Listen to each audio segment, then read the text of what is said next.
All right, so tonight we've got another kind of swap cast. We've got the philosophy guy here, Brenden Weber. Is it Weber or Weber? Weber. Okay, that's what I thought. Yeah, it's all good. Darren thought it was Weber. I'm like, why do you think it's Weber, Darren? Yeah, I live why in do you Utah, think it's Weber? and it's actually Weber in Utah, so I'm used to it. That's awesome.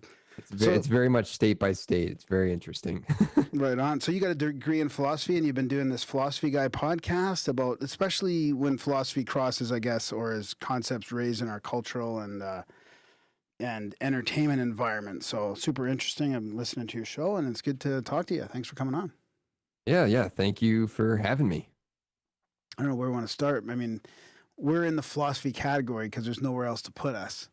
But we really know nothing about philosophy, or I don't. I mean, I'm interested in it. I listen to philosophy podcasts, but it's a tough one for me sometimes. You got like one of the top 100 philosophy podcasts on the planet, buddy, and you're fucking...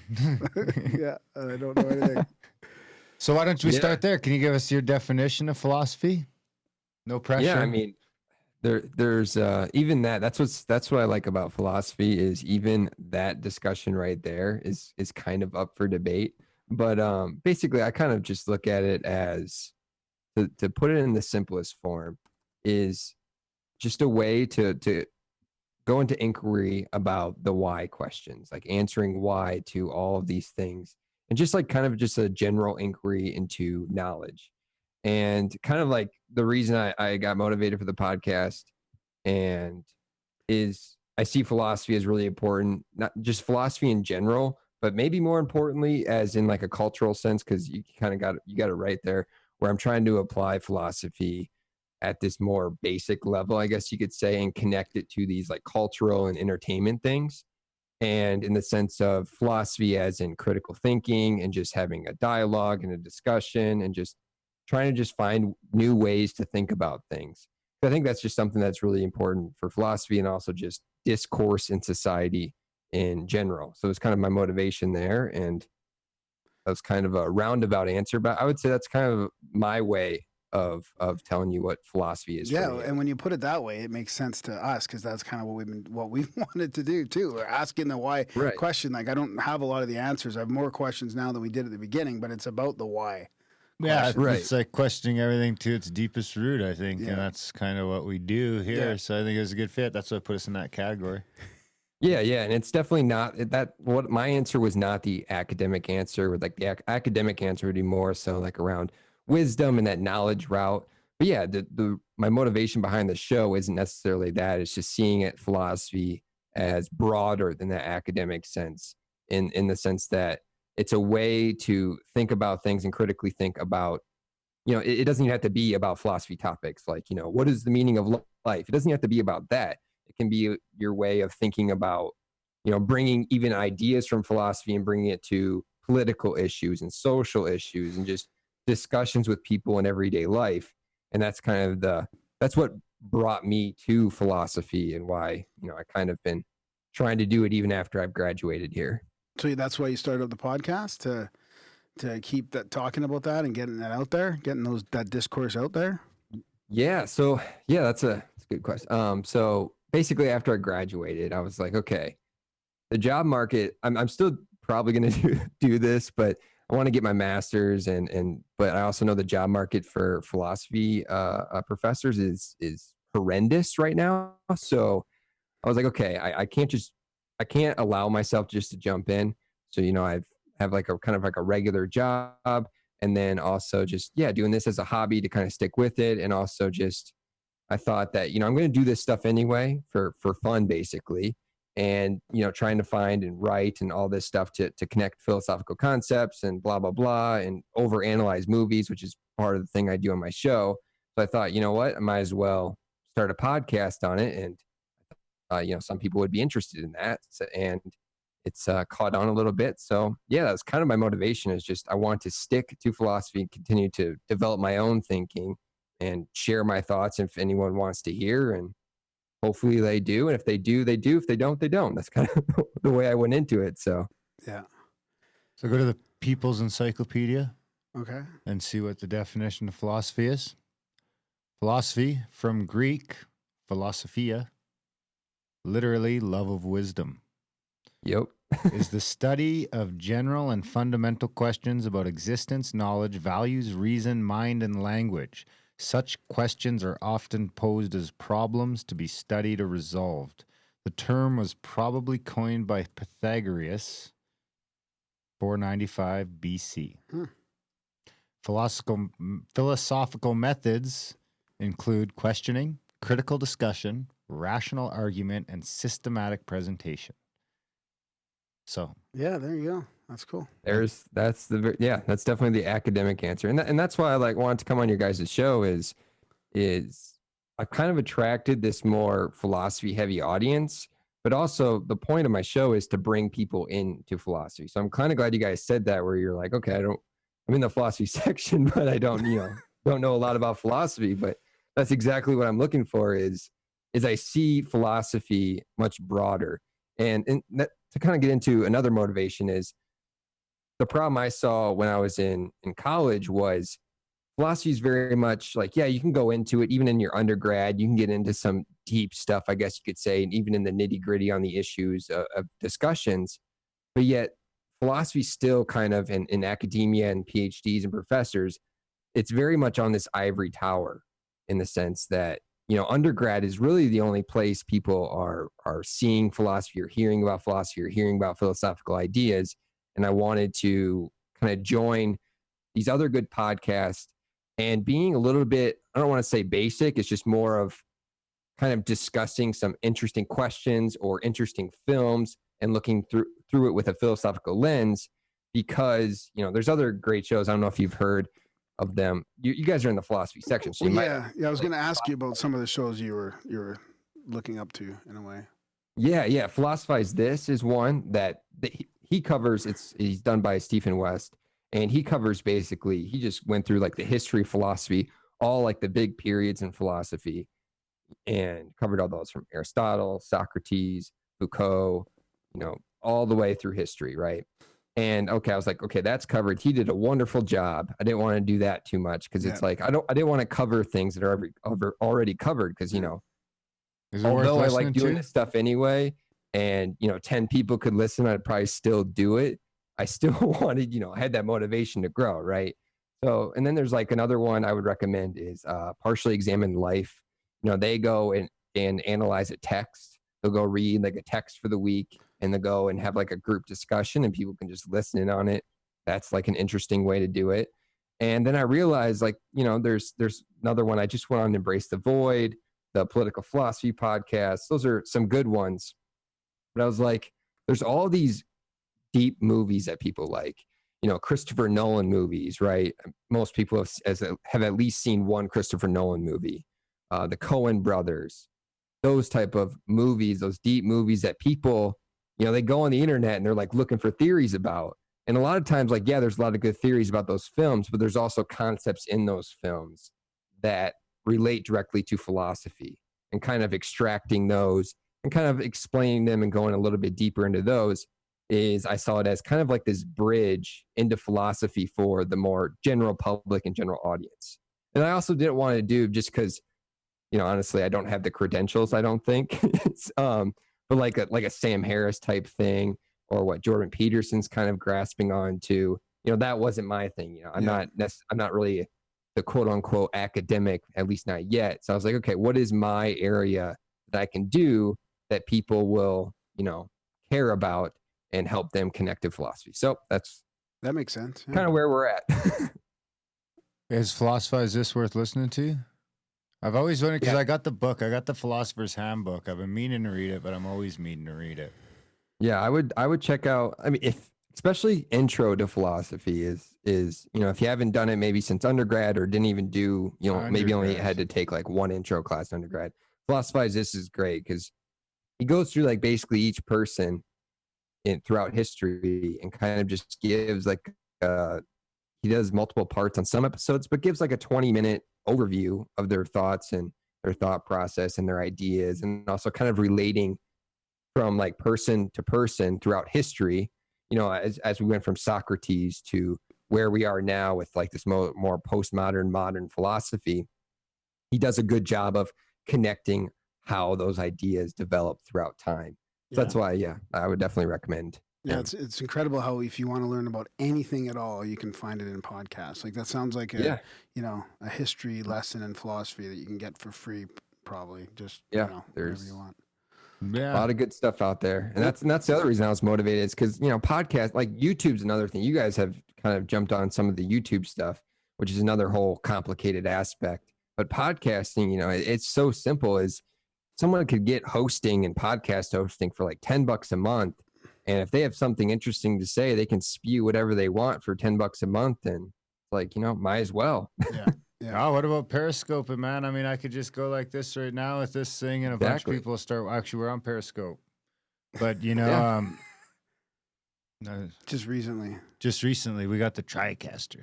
So we can cast all over the place. Yeah. Watch the show on D-Live. Technology's helping so much right now with that type of stuff. So while we're on other shows and stuff, do you ever follow Molyneux, like in Free Domain Radio at all? Oh yeah. There's a philosopher gone crazy. Is that gone wild? Yeah. Philosopher's gone wild. He's an interesting character. Let's hear it. I will say he's not wrong about everything. But I admire his confidence. I will say that.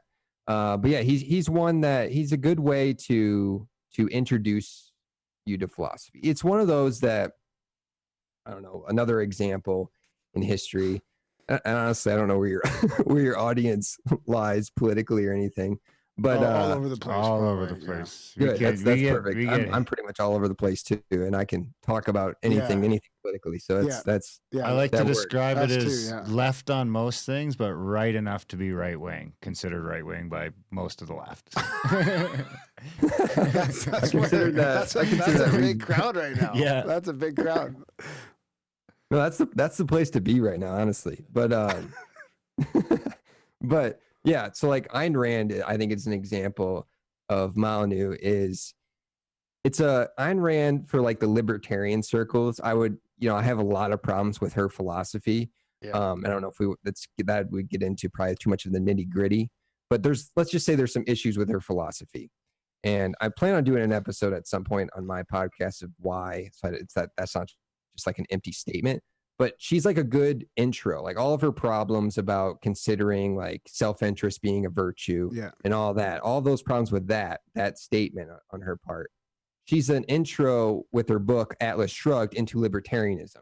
So if someone is a libertarian, it's a good way to introduce them. And Molyneux, I would give him some credit, and maybe I don't even know if just kind of thought. So is libertarianism philosophy then? Or ideology? It's political philosophy, I guess. But it is an ideology. But I'm kind of like connecting that because Molyneux is very much on that libertarian circle. Yeah, I mean, I like how he put out into philosophy, but I would say he's more so that like libertarian political philosophy is more his thing, and that's kind of why I connected to Ayn Rand. Yeah, because I wouldn't consider him like he's not really going into the nitty gritty issues of philosophy, at least not anymore. Well, not anymore. He used to. I mean, I like the fact that he put out some free books and he put out a free show. And he was talking about the non-aggression principle and some real some of his stuff on parenting, his philosophical parenting stuff is great. And I like that part about him, and that's one of the things that made me realize that people will donate to, and that's one of the things that I thought about when we went to this value for value model that we do with no sponsors or ads. It's like people will donate if you do a good job, and it's up to you to do obviously entertain and do a good job. But it's interesting when you listen to somebody like that. Like I listened to him on and off for probably 8 or 10 years, picking and choosing some stuff and learning some stuff and liking. And I disagree with him on a lot of stuff as well. Yeah, especially about a lot of the topics that we talk about. But it's interesting to see what happened in 2016 with some of these guys I've been listening to for years. Like I've trusted at least their honest opinion about things, like not necessarily about controversies that we talk about on the show, like fringe science or UFOs or stuff like that, because he wasn't. I didn't like what he had to say about that stuff. But when it came to political stuff and fake news, it's interesting to see somebody that you've followed for that long, libertarian, go into like almost supporting Trump in a way, and almost like breaking down their fake news and really falling into that category of just pushing hard back against the the globalist agenda. It's interesting to see that happen. Yeah, and I love your point, because that's basically where I am with him. Is I disagree with a lot of his stuff before, even with his philosophy stuff that he dabbles in. But yeah, that's what really caught me off guard, because I think he even considers himself an ANCAP. I haven't listened to him in a while, so I don't know a lot of his recent views. But yeah, when he kind of started shifting, and to me, this is where I have a problem, is when someone comes across as like this opportunist, and when the Trump situation started happening, that's what I noticed with Molyneux, is he very much started trying to appeal to the Trump supporters. And that's where he, like, I know his recent thing, maybe not recent, maybe at least in the last year, he's been very much getting into like race realism and all that stuff. And that's not really stuff he ever got into before. But to me, he's trying to appeal to this certain base in the Trump audience. And that's what kind of threw me off. It's like, okay, I can disagree with you, but if you're going to just start trying to just appeal to the audience for the sake of appealing to an audience, that's when we have a problem. Because to me, you're just being disingenuous in your supposed critical thinking. Yeah, if he's truly doing that. I mean, you could say that he might just really fall in that category because he sees what's happening from the other side. Like he sees that there needs to be some pushback from what's happening. I mean, and the fake news has played a big part of that. I mean, when you see, it's tough, man. There's so. I mean, we're finding this in Canada now. I mean, did you watch that video I sent you, Darren, about the fake news from the CBC? Like, they're doing it in Canada to alternate ideologies and political philosophy here too. Like, they will make up stories and bait you in to fakely discredit you and make up stories about you here in the news. I mean, it's really bad in the mainstream news, even in Canada with the CBC, for example. So it's hard not to see that going on. And when people open up that door and see that, it's hard not to rally against that. And what's against that right now? There's not, you're automatically pigeonholed once you rally against that in a way. Yeah, does that make sense? You can get pigeonholed into different pigeonholes too, which is weird, which is a weird new phenomenon. Yeah. It's like you can be like anti-vax or all that stuff. Alt-right, I mean, look at the people that are getting called alt-right, like Tim Pool and guys that are on the left that are deconstructing the media get called alt-right. The alt-right consists of a Jewish guy, a gay guy. Who's the other one? I was going through it the other day and I was kind of chuckling. It's like you got like, what's his name? Rubin. Yeah. Dave Rubin, who's always getting screamed at, and he's a gay guy. And then you got Shapiro, who's a Jewish guy. And then there was a couple more too. It made me laugh. Anyway, Candace Owens, maybe? Candace Owens, who's black. And then there was one more. Yeah. So that's I mean, even Joe Rogan gets thrown in the alt-right conversation. Gateway to the alt-right. Okay, exactly. Ever listen to Joe Rogan speak? Yeah, exactly. What was that? Alt-right adjacent. Alt-right adjacent, yeah. I mean, come on, the labeling is just... consider, like, for example, with Joe Rogan, someone that wants everyone to just take some LSD. I would not consider him on the alt-right by any means. Exactly. But he's gateway to the alt-right. That's the other... I mean, you start listening to Joe Rogan, next thing you know, you're listening to Graham Dunlop. And then you're listening to Stefan Molyneux. There you go. Yeah, I mean, that's what's it is frustrating about it. It is how they connect that gateway situation without really kind of any evidence for it. Like, just because, like for example, Joe Rogan's the easy one just because he has such a broad audience. But let's say you have 1,000 listeners. He obviously has way more. Let's just take a group of 1,000. Yeah, and one of those goes down that little gateway, that little rabbit hole to the alt-right. Does that mean that Joe Rogan is now promoting alt-right? Yeah. No, like, that's ridiculous. It's like, sure, in 1,000 people, you're going to have a crazy one that's going to decide to go down that route. Yeah. But it's not like Joe Rogan is the reason. Yeah. Like and that's the thing with Joe Rogan and these other ones, like even Dave Rubin, which I would, can criticize them to a certain extent for. They very much pick their audience. And I don't think, so I will say, you did mention Dave Rubin, and I would criticize him a little bit. Is one thing I applaud Joe Rogan for example, is if he does have someone that has some kind of views that at least people listening are going to question and have problems with, he pushes back a little bit. But Dave Rubin, I used to listen to Dave Rubin all the time. Dave Rubin is just very much submissive to whatever the person he's interviewing says. Right. You know, he's very much a.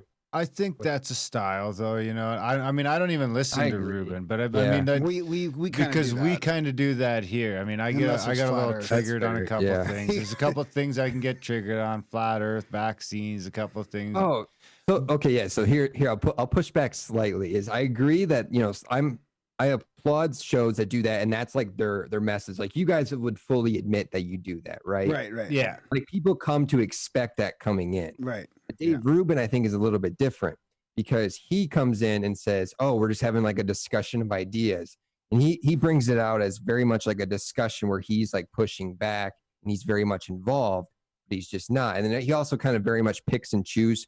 And I get like picking and choosing who you come on the show. That's fine. But he very much acts like it's very much like both sides coming on the show, and it's just not.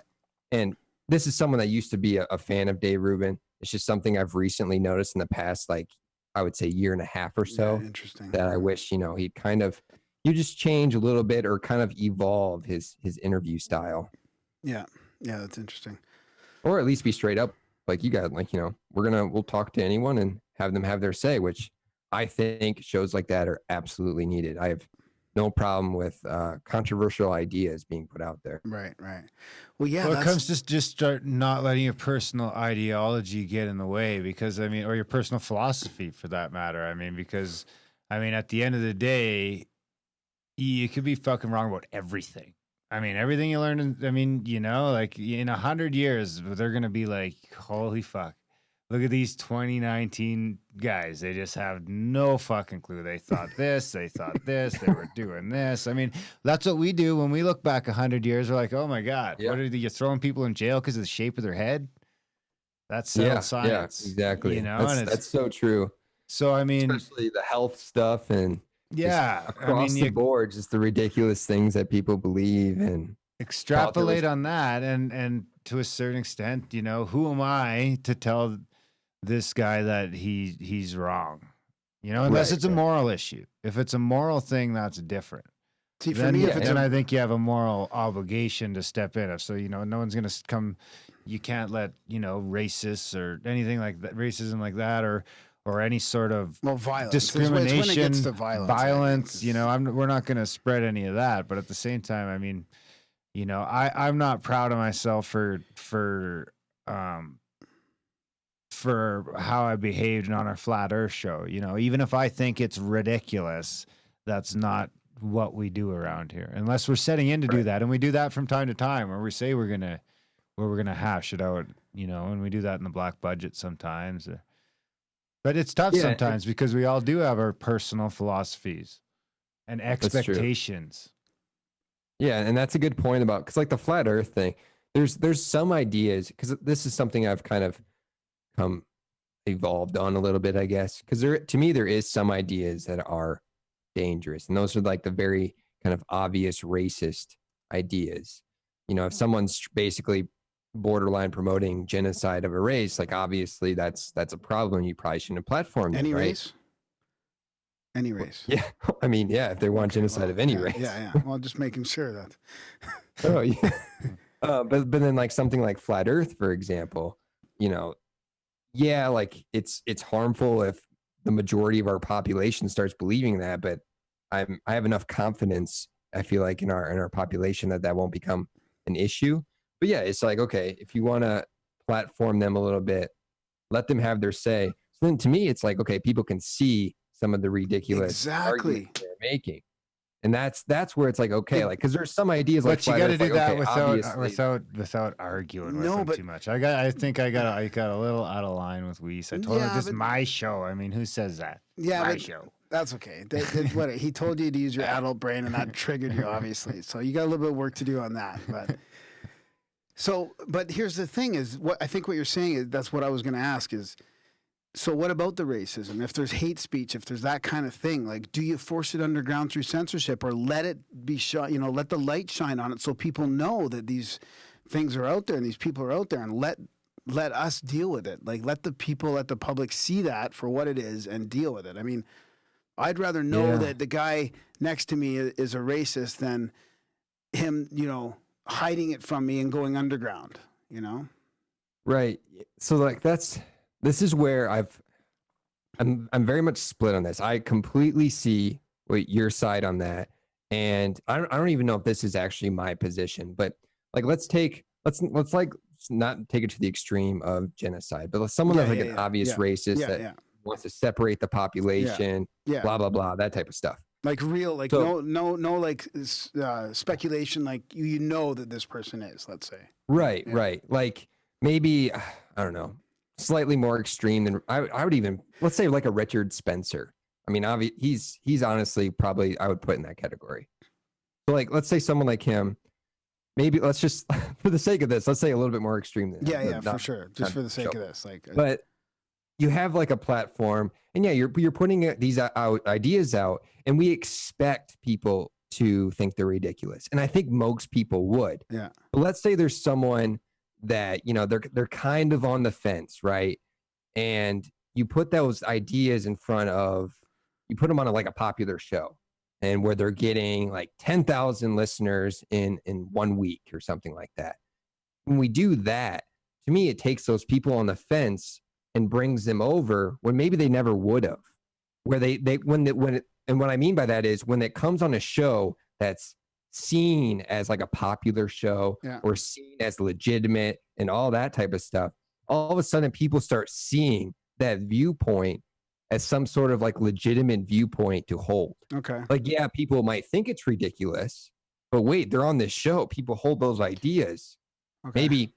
Maybe it's not so ridiculous. Okay. That's where I kind of switch. So that's a good point. So you have a risk of that's people inciting. On the fence. You have a no, it's not inciting. It's just giving a platform to somebody that's really racist, let's say, like he's saying. So you got a bunch of people, let's say there's a couple people on the fence that flip over to that side. Is that risk worth the risk of pushing it underground and maybe gathering 10 times that amount of people in an underground movement, or, not allowing it to shine the light? Like, it's really tough to say, because the problem with the censorship that's going on right now is we can have somebody jump in our YouTube and start trolling us, or jump in. It opens the platforms up to sabotage without any kind of, without any kind of like chance for us to say, oh, hey, and this is, and it's happening. I mean, I could cite examples of this happening to people. When the activists get so much attention and they can actually control who's deplatforming who and the cancel culture, it's easy to sabotage people. And if they don't like your ideology, they can go in and sabotage you. But if you have free speech truly and you can't get deplatformed, then that sabotage can't exist. And those people, like the people with bad ideas, it's gonna come to the light. I mean, I think the other point to make about your thing is, if that guy truly is racist, he probably won't go on that show. Like, if we know about a guy that's, I mean it can always slip through the cracks, of course, but I mean, if he's that bad, he probably won't get on that show with 10,000 people. Right. You hope. Yeah, that is the good point. And that's where it's an interesting discussion, is because you want people to see how ridiculous these ideas are. And you're right, that underground idea, in theory, it could happen. But it's kind of like you have to weigh it out, like which one is more likely to happen. And that's where I say I'm not 100% aware I lie on this issue. Is because I'm open to, maybe there's I don't know if there's like data out there or whatever it is. Yeah. But like when we have these ideas out where people can hear them and be like, okay, that's ridiculous, and be able to move on. Yeah. But because I don't like hate speech either. I mean, I really do think our words matter. They have power. I believe in the metaphysical aspect of, like, what I say is. But I don't know. It's tough. Should it be legislated? No, of course not. No. I mean, I'm not saying it should be legislated. Yeah. I mean, I'm saying even hate speech. No, I don't think it should be, but that should be. I know. Yeah. I know.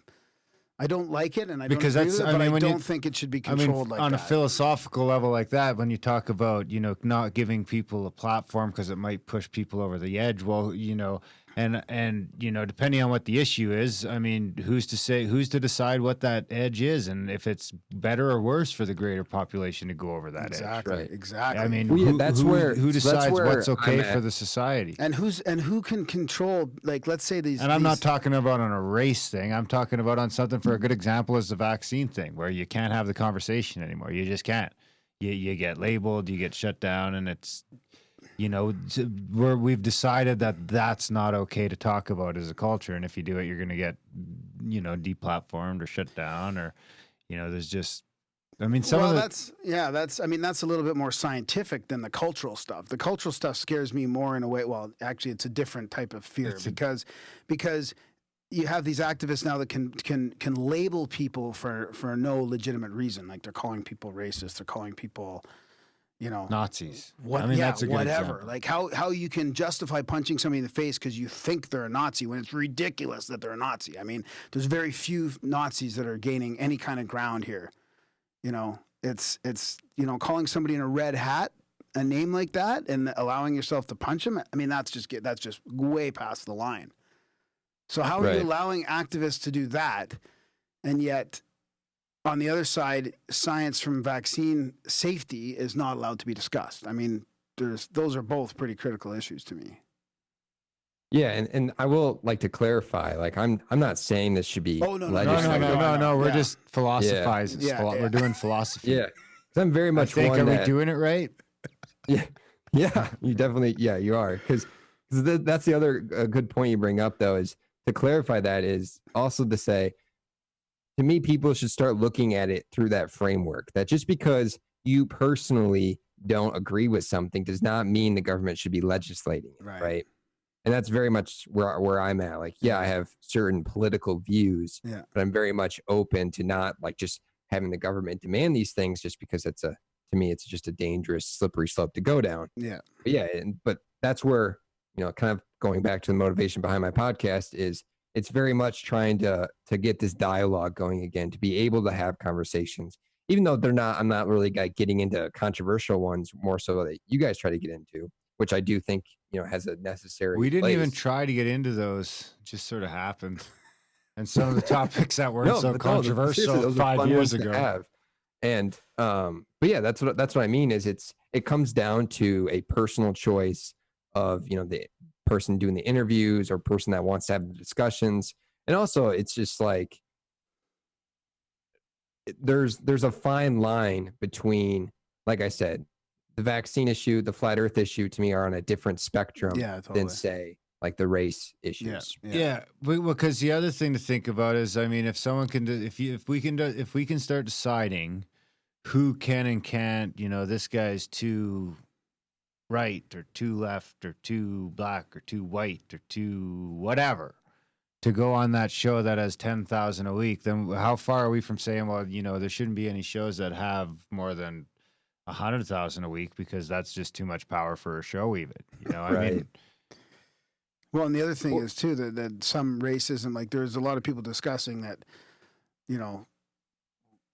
like the difference between white people being racist and black people being racist or whatever, for example. So then somebody's got to define that as well, right? So you're gonna lock down these platforms based on hate speech and racism and all this, and somebody's gonna make that definition that you can't be a racist, Darren, because you're a Native Indian, and I can because I'm white.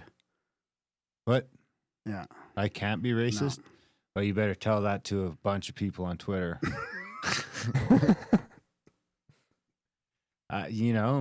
We got accused of not having enough diversity on the show. I guess that's when you made it. When you told you're not diversifying enough.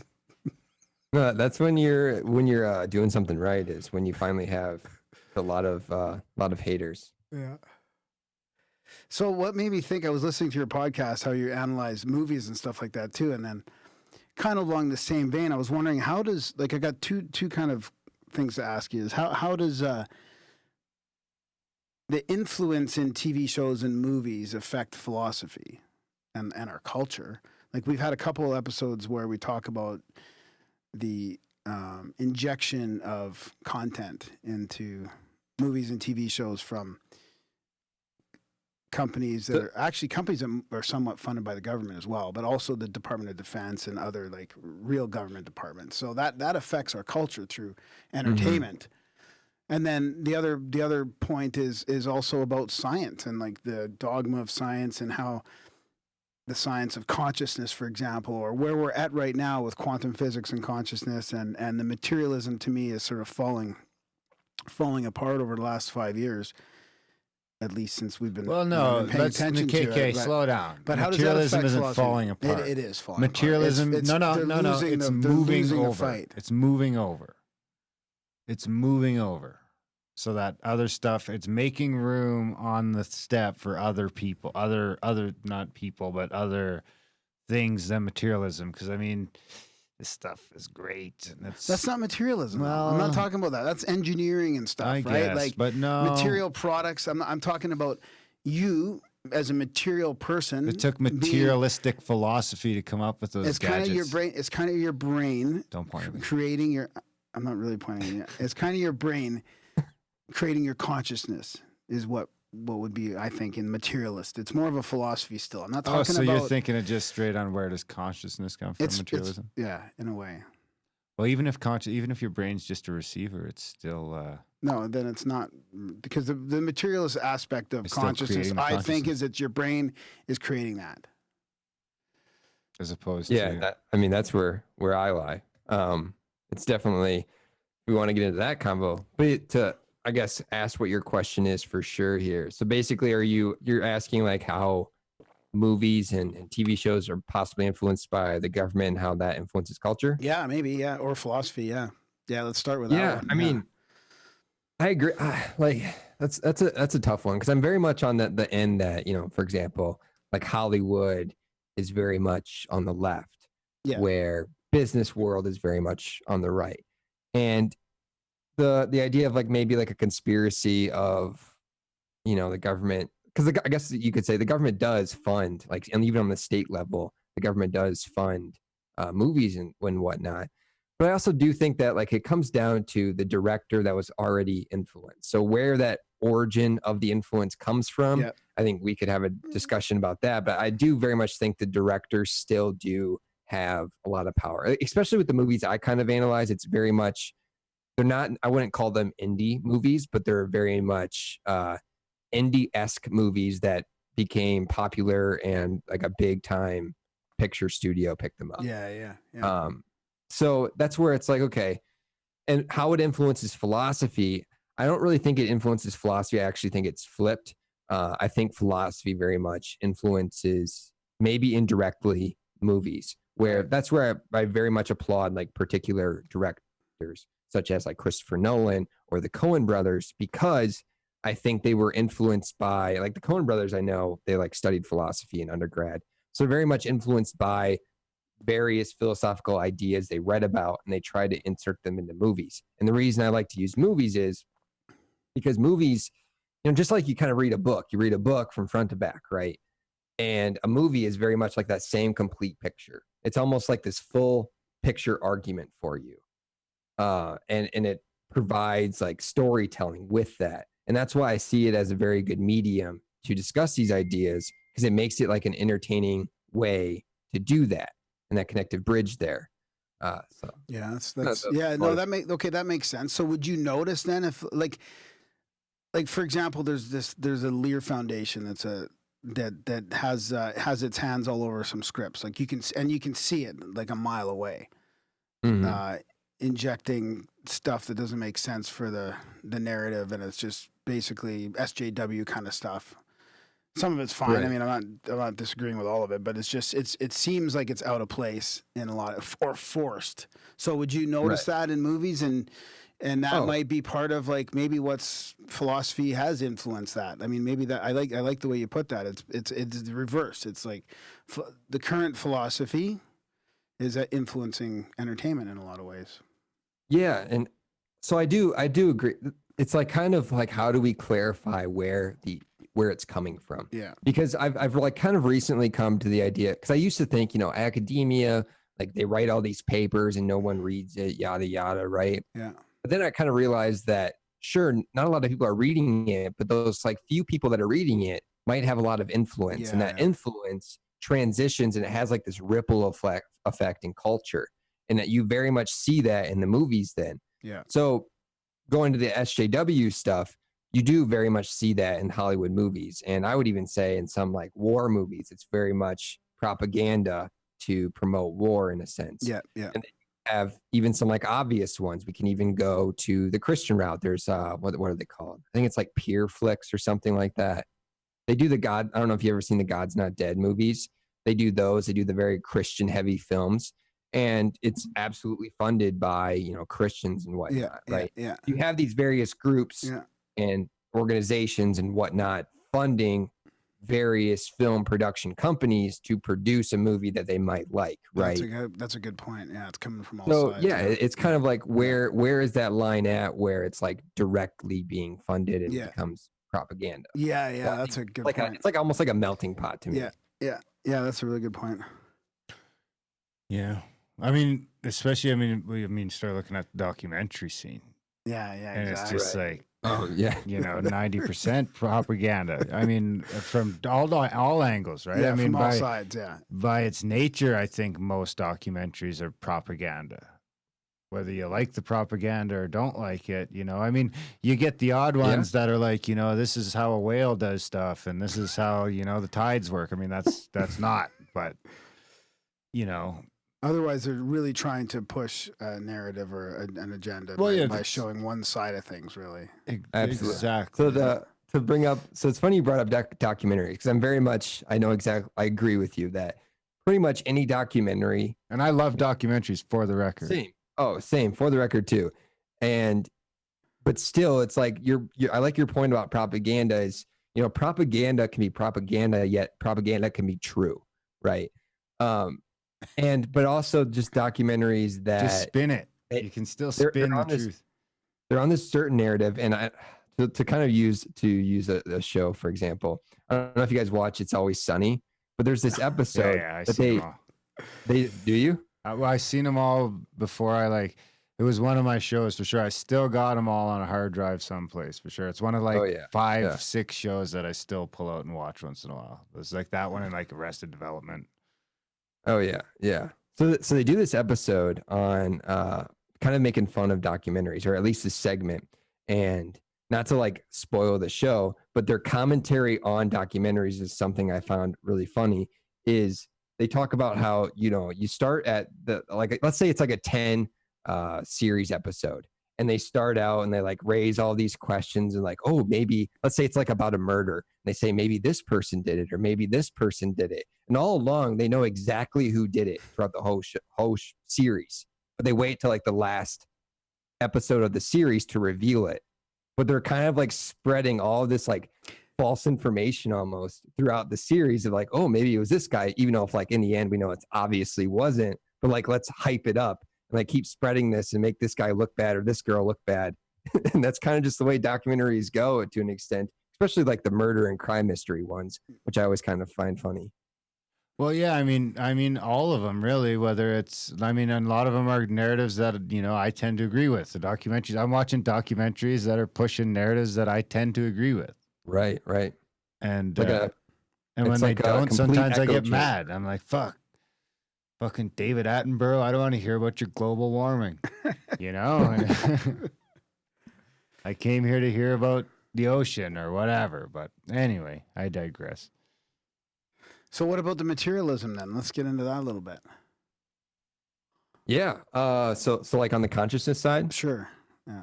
Yeah. I mean, I'm very much, you know, I think the soul is an illusion, and basically I will say, I don't know if we'll ever be able to explain consciousness. Like, it's such a complicated subject. Like, even the more we discover on the science side of things to help explain, you know, what we see in the world empirically, we still really haven't made a lot of progress on like what exactly consciousness is. Yeah. And the progress I would say we made is, I think it's become a commonplace understanding that this idea of the self and like me, there's like some place in my head that it's me, right? Like a central point.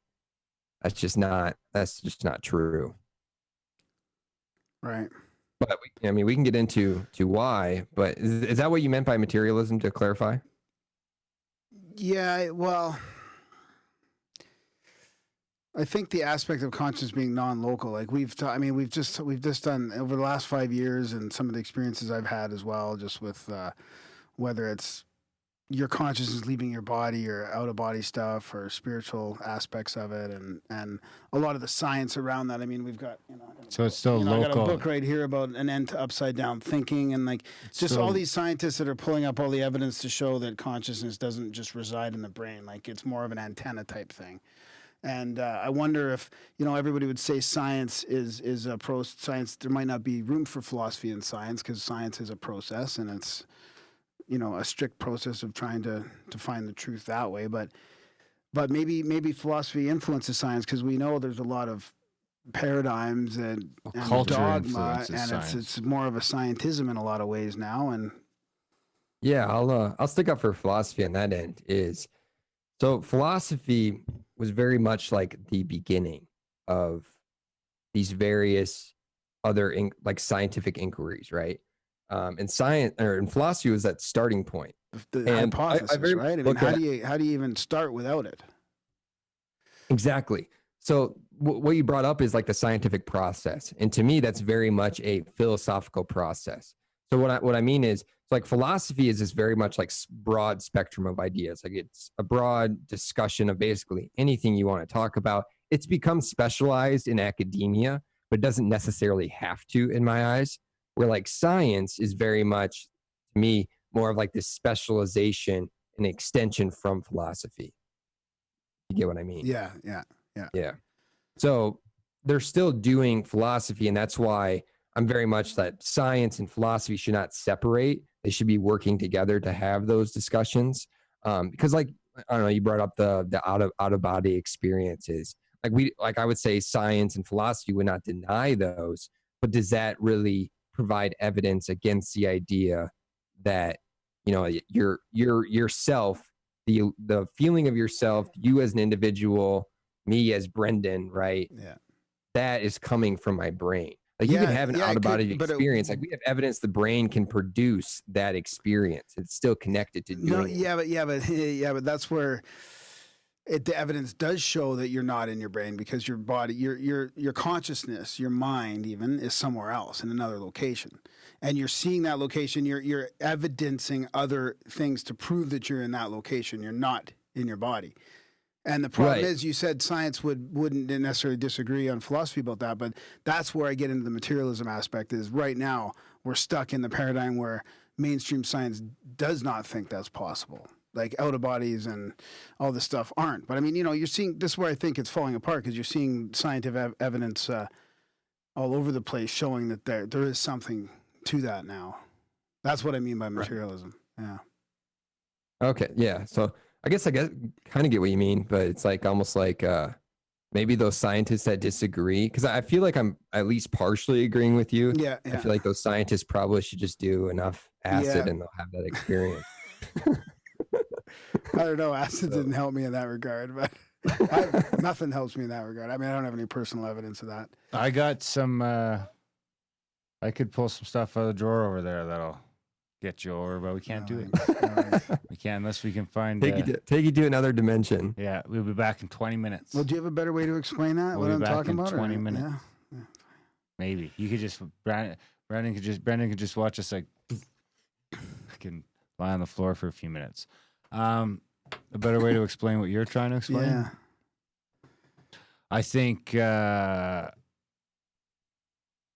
no. Because I think as the science changes, the philosophy changes as well. I mean, like well, I think the science has changed. Ideas, the problem right now is that the science is on our show on your side. It's just on your side in a bunch of different directions that haven't really talked to each other enough to change the overall consensus yet. Like if you look far enough down each of those individual scientific realms, it's pushing into those things. I think it might just be a matter of letting science catch up. But then you got to get the money out of it. somehow, that's- because yeah. that's a huge problem. Yeah. I mean, I do think there's a lot of separation on around this discussion, and I'm hoping we're kind of talking about the same thing. But like, I think religion does hold people back from, because the idea of the individual self is very much a Western idea. Like Eastern philosophy was very much on board with this idea of this individual self being an illusion, and kind of going into, like, they didn't really explicitly say this, but the brain kind of producing that illusion of the self. They were on board with that, thousands of years ago. Very much become this recent Western thing that's kind of connected with science. But religion, the Western religions have very much kept this idea of this free will and this idea of an individual self being like separate from the body, Right. being Right. throughout history. So that's Right. kind of that's where I also find it interesting, is kind of where my leanings are toward that science side of things of, you are just basically your brain, is because I see those that mix up in that mishap there of where that wall is for people. Yeah. I think I was misunderstanding what you're saying actually too. So you're saying that old Eastern philosophy and what you think as well is that the illusion is yourself, your sense of self from your brain. The illusion is that your brain is you. So, Because I No, I think think I think you're saying that in a way you're saying the same thing, that illusion means that your consciousness is external, or so the it can illusion. be. So your consciousness. Your consciousness. Maybe it is external. Yeah, We yeah. have to clarify what we mean by external. Or you But- can access it externally. Right. know. So I would say, I'm trying to kind of understand what you're saying too. Is what I mean is, like, your brain, right? It produces what I see as me, like my desires, like Yeah. me wanting to take a drink right now. Okay. That desire, right? The illusion is that I decided to pick up this, I guess it's pink drink, and drink it, right? I don't think you should But drink really, that. what's that? I don't think you should drink that. See, exactly. So when I don't drink it, was it me making that choice? But what we know is about the brain is that, a couple, not even seconds, like it's like instantaneous. Like your desire comes before you make a conscious decision. It's not like I want a drink right now, and then you decide the drink, you have that desire for the drink. The desire is already there, and then you make the choice, right? That's like just one aspect to clarify about Okay. it. So does that help clarify like where I kind of Yeah, stand a yeah. little bit? Yeah, I think so. Yeah. Cool. Yeah. So I'm very much on the mindset that it's very much just produced by the brain. I don't think there's like this external me out there, right? Because like I would even say, I don't know if we can want to get into this, but maybe this helps clarify it, is I don't think there's like an afterlife for me where Right, me right. as an individual is going to go somewhere. Okay. Yeah. Cool. Okay. You think you're a meat puppet? Yep.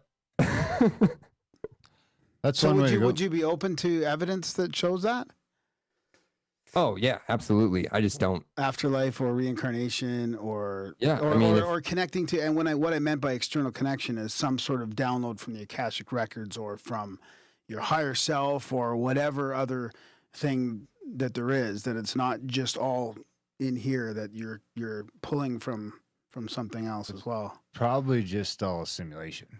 Yeah, there you Honestly, go. at the end of the then day. it's all possible then. That's, Yeah, well, I that's mean, possible. yeah, you're just like or either that or Your, the your other way I soul, like to your think of it- soul is bits of information, and that's going to go on to the next realm. Then maybe not, or I even think of it as like it's like on the cellular level, the cells and molecules in my body can't just exist without, it's a simulation more in the sense that we're sort of, this whole world is existing on a cell and something bigger is sort of forearm, and it just needs to project some sort of meaning. Or I mean, even whether it's that or it's a hard drive, does it really matter? I mean, it shouldn't make it. The thing is, whether it's that or meat puppet or the other thing, it shouldn't make it any less special. I mean, Right. I think I agree with you, is that Like let's say, because like we can't really, what we know about the limitations of our senses, for example, it's really hard for us to verify anything with like absolute certainty, Yeah. right? Yeah. And Except that's just like vaccine limitations safety. of our consciousness, limitations of, how Sight, small we everything. are Yeah, in the yeah, grand yeah. scheme of the cosmos, Yeah. that Well, type even of thing. limitations Even of the like small- cognitive ability or like, Exactly. like Well, even the small spectrum that we can see or hear. I mean, the spectrum of sight and sound is so Mhm. so thin. I mean, how accurate, Right. But if it was more, it would probably just be too confusing because I'd just be able to see through the table, and Yeah. That's But so. but How it's does that, I mean, when that's when you start looking at that the quantum physics end of things is where I think the science is starting to meet. Spirituality. Well, spirituality or simulation or something. It's meeting like high end philosophy.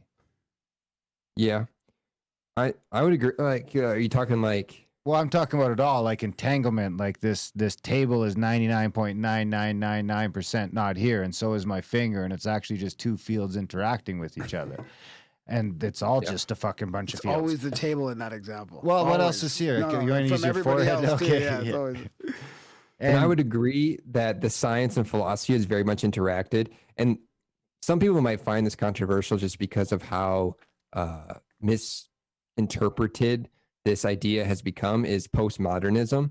And postmodernism is very much in line with that scientific understanding of what we can't verify.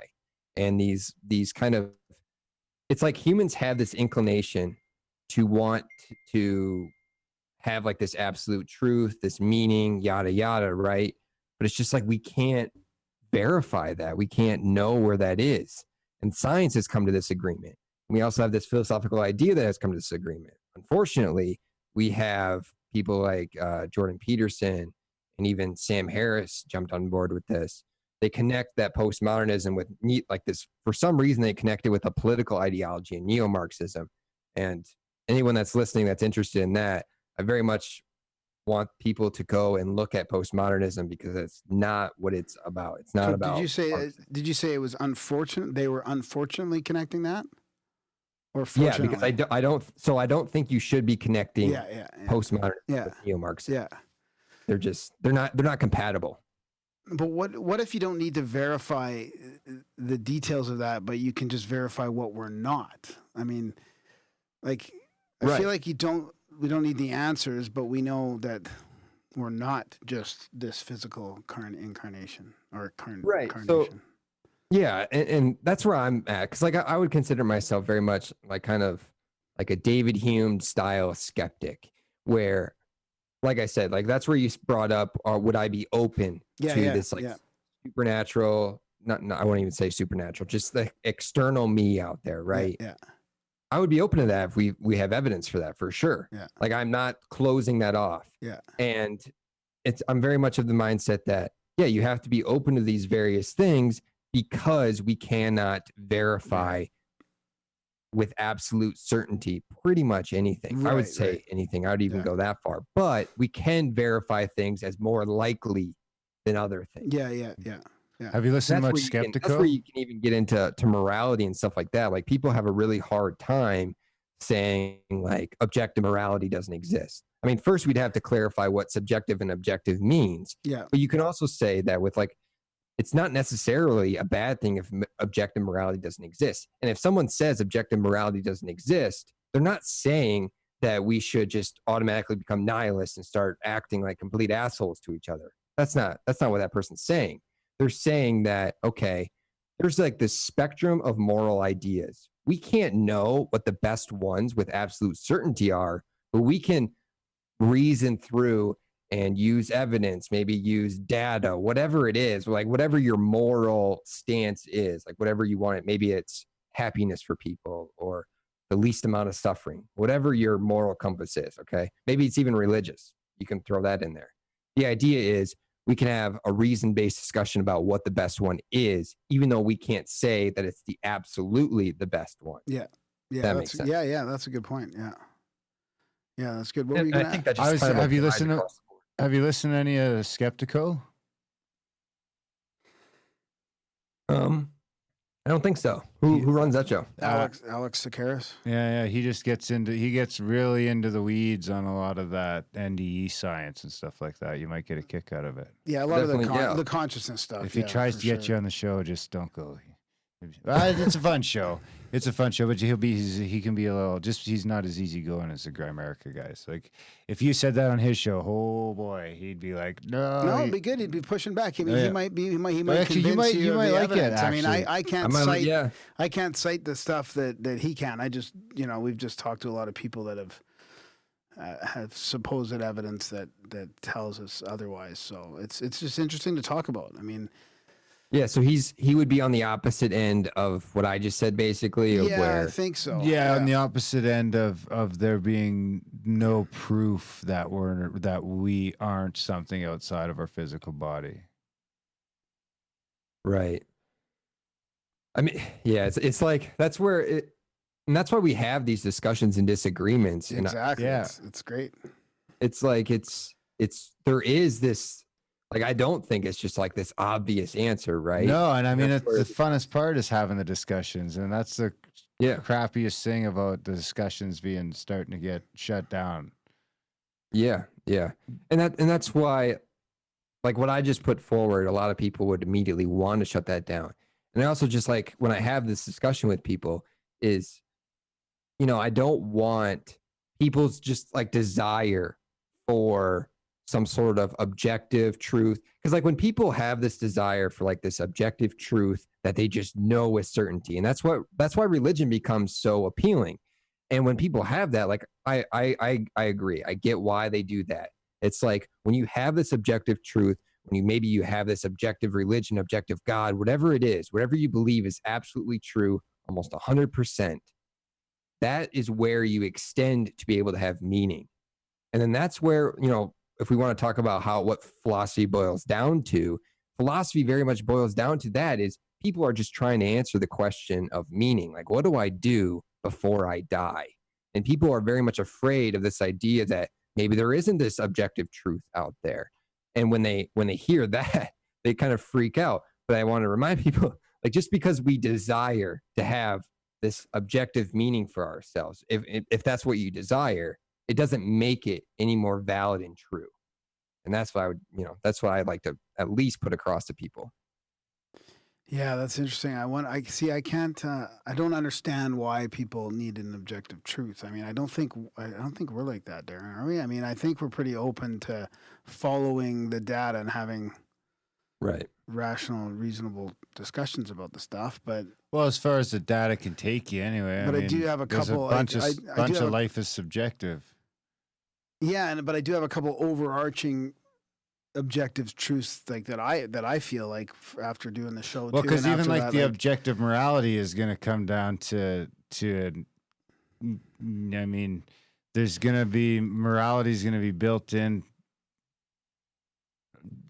Well, I guess whether you want to call it morality or not, but you're going to have some sort of special or some sort of morality towards certain people or certain things, you know what I mean? I think that's sort of ingrown, and maybe it's instinct more than anything. Yeah.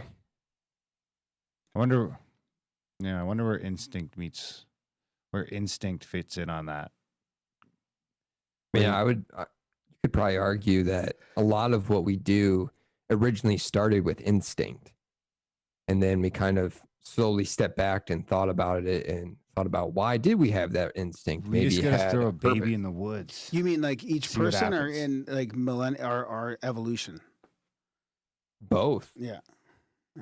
Like I wonder what would happen with a baby in the woods. Would it just like, because all these other animals, they just figure it out like almost instantly in most cases.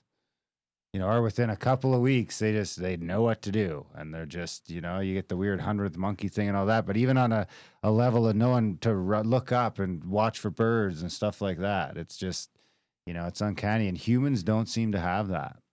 I don't think a human can't even get through it needs help like up for a long time. So yeah, I will say, so like the reason we need so much help is because we do have a much slower development phase. Like when we were born, like a lot of animals, like let's take like a dog or even like a cow. Like when they're born, their brains are very much, they're not fully developed, but like those instincts are already there. Or like a baby comes out, they're very much going to be, they're still developing for a while there, where that's not the norm necessarily. I would say it probably, I don't know, it's been a while since I read up on this, so I'm kind of just going off the top of my head. But like apes, for example, are similar in that sense, right? Which is kind of the obvious connection. So how would you explain that instinct then? I mean, if it sounded like you're saying that instincts come from the brain, which is almost fully developed, but if you watch some of those or read some of those studies from like Rupert Sheldrake and the morphic resonance type stuff, where they've measured these things in animals from different parts of the world, and once they started influencing, you might have to help me out with this one, Darren, but they'll start influencing somebody. Let's say animals Animals have grown learned up to do in North something. America, and they change that structure, and then they find that animals growing up in the UK are already adapted without being physically related to those animals. Like so somehow the instinct or consciousness or whatever is being transferred through generations non-physically. Quantum evolution. It's Yeah, super interesting. I mean, So I do think so. I don't even know if we're necessarily disagreeing. I think it's almost like a part of our genetic makeup, is that instinct is there. yeah, Right. Like we have instincts too. Like for example, like a mother's instinct when that child comes out of the womb, they have yeah, mother-like instincts to how to treat, like how to take Yeah. care of it. yeah, and nurture it, the dad's love, DNA even protect. changes, I think, after that. Yeah, So, yeah, exactly. Yeah, So we definitely have You those assume we encoded do. already Yeah, in I us. wonder. Like I don't know if I'd call it like an external. We Right, might be right. kind of disagreeing on the Well, I language. guess it's different because yeah. it's hard to look at an example of that with humans in the wild, like where we can see that the bears just figured it out. We don't, then, there's not really a good example of just a mom and a dad. And I guess there probably is, but they're not well documented to just, a mom off someplace having the baby and figuring it out by herself. I guess she probably would if she had, how do you remove someone from all that social contact and then have them just, if you remove someone from all contact with civilization and any other contact with people to learn that behavior of breastfeeding or birthing or whatever, and it just happened, I guess, would all that instinct be there or not? Yeah, that's an interesting question. I mean, I would say maybe it was at one point, and it might still be. It's just people aren't really put in those circumstances anymore. But I mean, we came from small tribes too. So, but yeah, that's and we've had an evolutionary part of where we are today is very much humans' evolution to communicate. Homo sapiens, they started communicating with each other. So it almost like took off this instinct load, maybe you could say. Oh, yeah, that's But interesting. but there was an instinct to communicate, so you could still kind of connect it, Yeah, but yeah. it's also like we don't have to have those immediate instincts. So that's why, like, for example, we're able to have kids and raise them for 9 months. They don't have to be like able to walk in like a week or in the same Yeah. day like a calf is able to. Well, it's they- also interesting because we talked to like Heidi Schleifer Heidi, a couple weeks ago. Heidi, you fucker, you got me saying it the wrong way. And I connection forget. part, Well, and this talks about you're born and you humans seem to evolve with that connection in relation to another person to the point that the science coming out is showing that we can't even your central nervous system can't even calm itself down properly. It actually does that better with another human around, and it's like we're designed to do that through eye contact and everything else. So I suppose humans would be unique in that sense as well. Right. Yeah. Humans definitely have a lot of things unique, but it's also when we like really get down into it, I feel like we very much see just how much we are connected to nature still. Yeah. It's always fun to look at too. So are you going to continue with the philosophy education then after this, do you think? Like after a while? I mean, try to get your master's or your PhD eventually, or? Yeah, I was thinking to at least get my master's just because there's a lot of good funded programs. And then like I'll weigh my options, kind of see where this podcasting route goes. I already do ghostwriting, so I kind of get to write about and research this type of stuff all the time anyway. So it's, we'll see. I kind of want to at least get my master's for the credential so I can kind of advance topics a little bit more. Yeah. I know I can like kind of do that just in undergrad, but I do very much think there's something about the psychological credential there to take those next steps too. What's that? Another 4 years to get a master's, or? It's only two, and that's why I'm very much considering it, especially if it's funded and I get paid to teach. It's like, okay, I kind of somewhat already do that. Maybe a little bit more interesting teaching on my end because I get to use movies and whatnot and kind of what the culture gives a shit about at the moment. But yeah, we'll see. We'll see where it goes. That's cool. Well, and it could be interesting also to see where how the podcast would change over the course of getting your philosophy masters, if that would influence your outlook at all, if the academia would creep in, any of that stuff. How old are you? I'm 24. 24. Just turned 24. I'd be interested to see how your outlook is when you're my age in 15 years too, with a couple of kids. I'd wonder because, I think now, and I was thinking, I wish I would have started this show when I was 20, in my early 20s, instead of doing the stuff I was up to. But then it's. I don't know. Then you'd be missing something. Not only that, I don't think I was. I wasn't. And I'm not meaning to say that you're not, but I was just, when I look back at myself 15 years ago, I was just like a different human being. Yeah. Like, even like completely different. Ago, I look at myself. Yeah. And it's I've very much become much more on the skeptic side over the past 5 years ago. If you would have talked about me, I would have been all about like the whole absolute truth thing. And we can know things with certain through our reason, all this good stuff.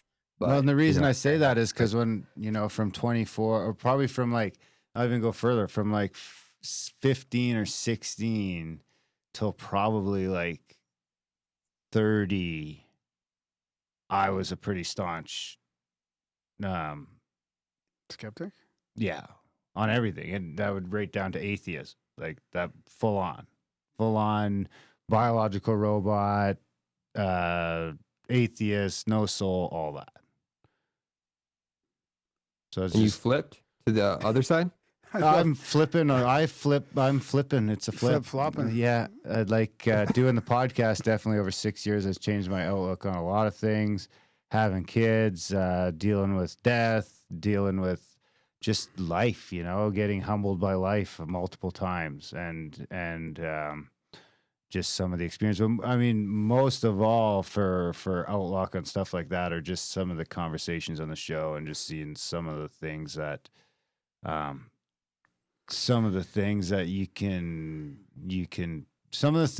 are possible, when the stuff you think might be just outside the realm of possibility. And then all of a sudden it's, When I started listening to podcasts, I don't know why, about 12 years ago, I started, a lot of the ones I was listening to at the beginning were like Skeptic's Guide to the Universe, like that materialism type thing. Like synchronicity, for example. That's been a huge thing when you start to notice those things all over the place, it's just, it's a weird thing. And it's like, the more you're sort of looking at it, the more it starts to happen. And it's like, at what point does chance run out?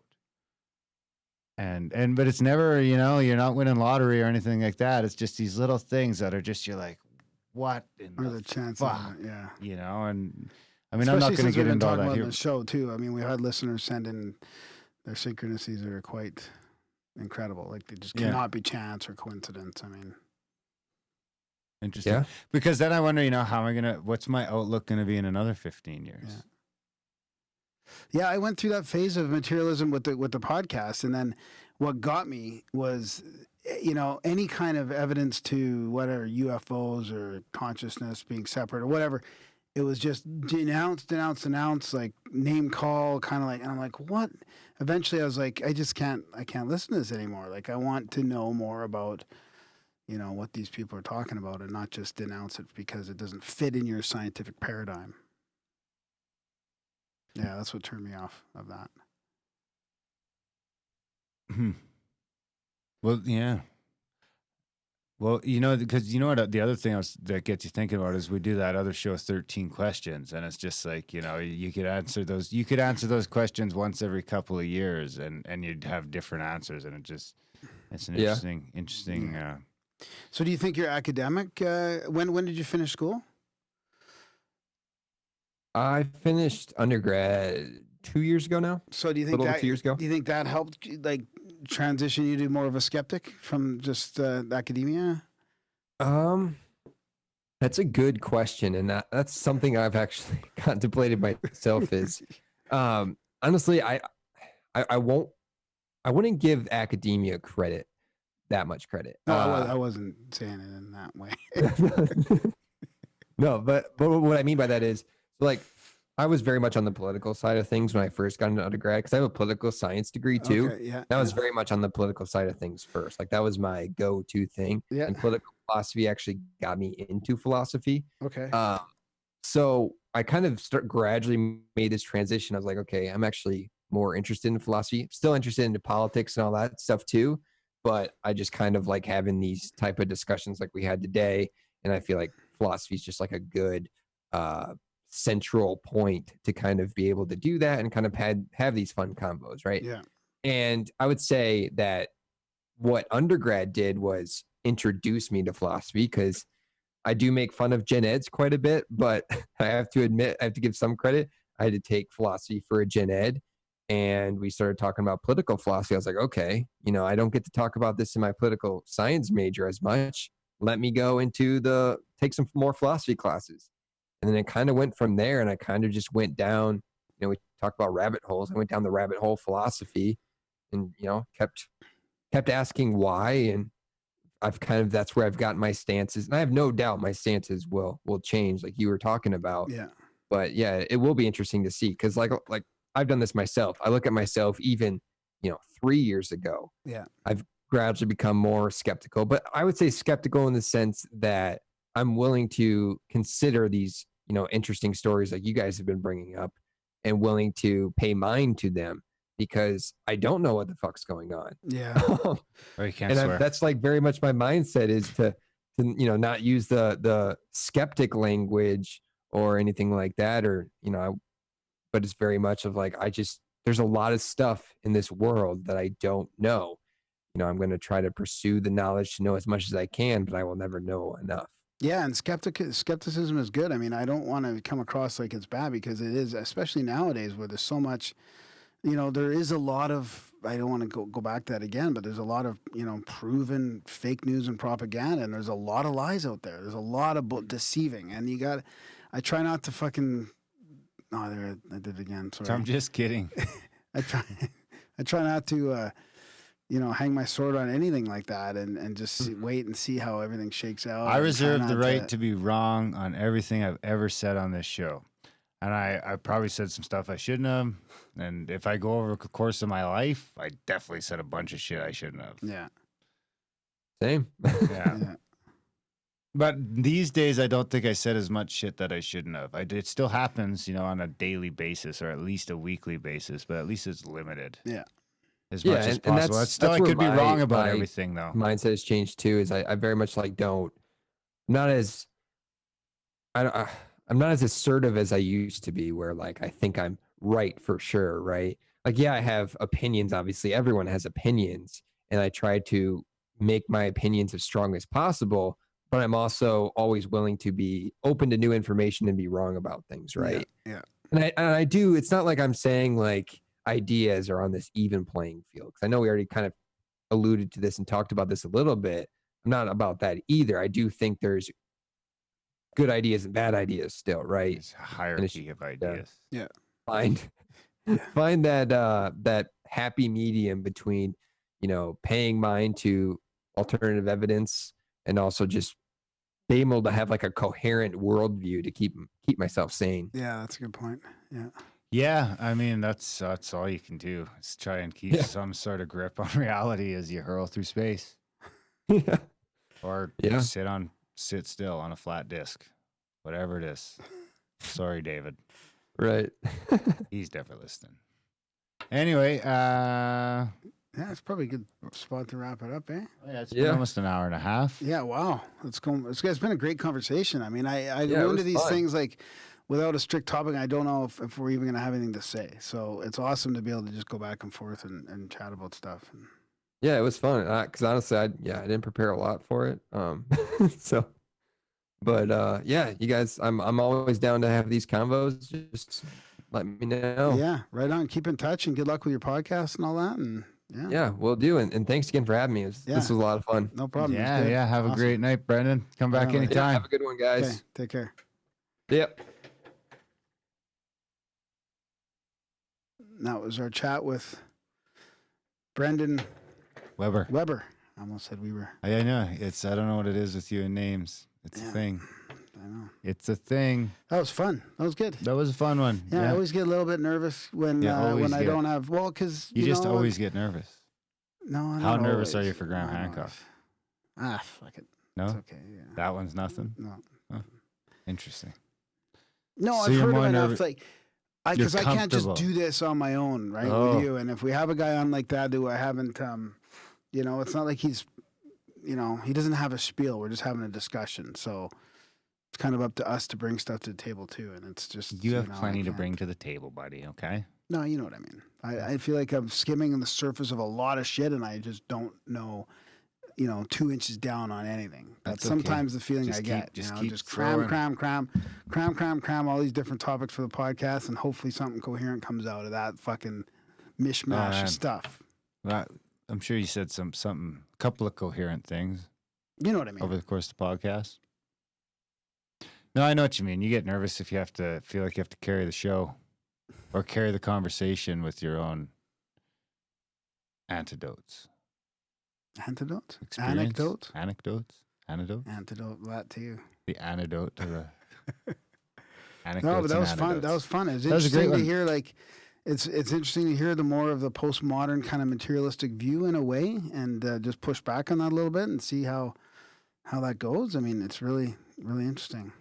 Because I think postmodernism has had a pretty fucking rough go of it over the last couple of years with these guys, Oh, yeah. They're just kicking the shit out of it. Yeah.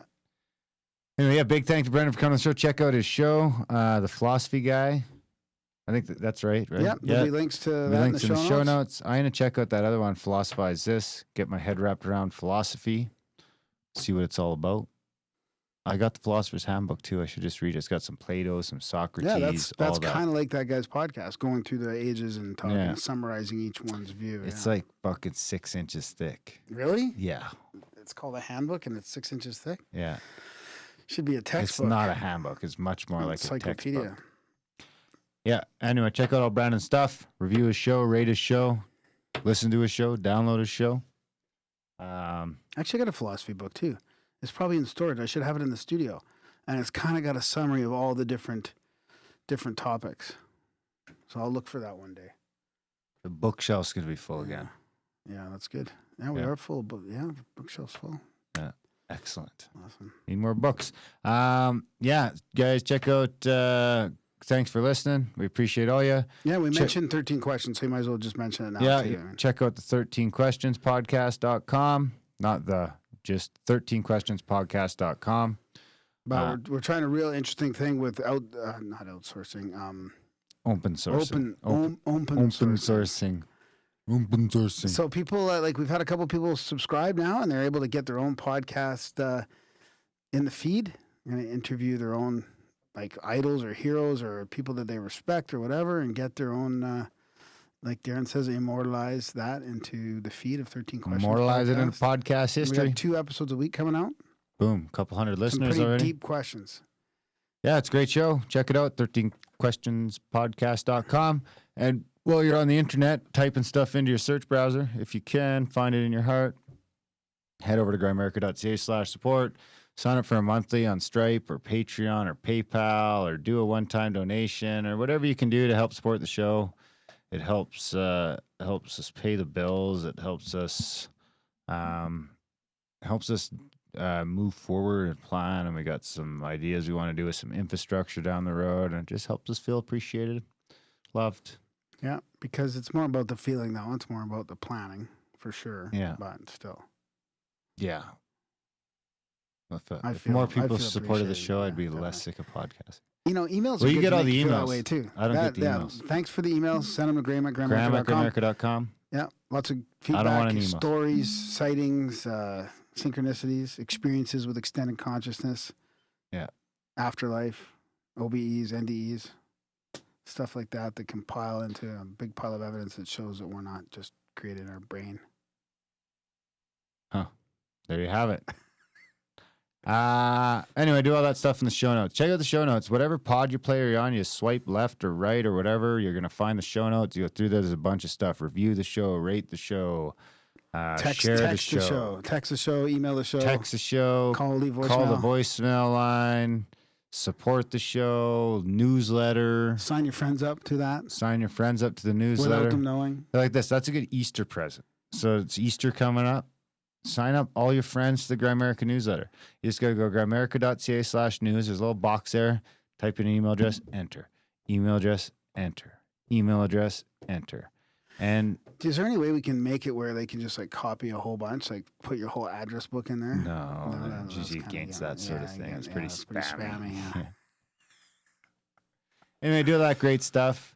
Have a wonderful Easter. Yeah. So if that's your thing. No, but this is past Easter. This is coming out way after Easter. We gotta Oh be yeah, careful this of is that, yeah. super way after Easter. This is Sorry, the future. I was thinking this is the like, intro. have a great May. It's the outro. Have a It's- great May.